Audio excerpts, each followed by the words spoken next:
नमस्कार विद्यार्थी मित्रांनो, आपल्या सगळ्यांचं स्वागत आहे रॉकस्टार विराट पवार या आपल्या यूट्यूब चॅनलवर।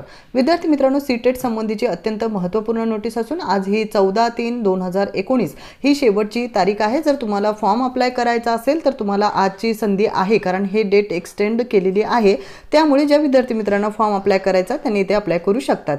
त्याचबरोबर या व्हिडिओमध्ये आपण अत्यंत महत्त्वपूर्ण नोटीस घेत आहोत, ज्यामध्ये तुम्ही इथे पाहू शकता सीटेट संबंधीचे एलिजिबिलिटी क्रायटेरिया यामध्ये चेंज केलेला आहे। मिनिमम क्वालिफिकेशन करिता क्लासेस 1st to 5th करिताचा चेंजेस आहे। म्हणजे जे बीएड साठी जी संधी दिलेली होती त्यामध्ये इकडे एक इम्पॉर्टंट नोटीस दिलेली आहे नवीन याच्यानुसार। पहा इथे तुम्ही पाहू शकता रिवाइज्ड एलिजिबिलिटी क्रायटेरिया। इथे पहा the application from all such candidates who have passed their graduation with BEd prior to NCTE principal notification dated 23/8/2010 regarding determination of minimum qualification of teachers to be appointed in school shall also be entertained by CBSE subject to final decision of honorable courts। तुम्ही इथे पाहू शकता, हे अत्यंत महत्त्वपूर्ण notice आहे।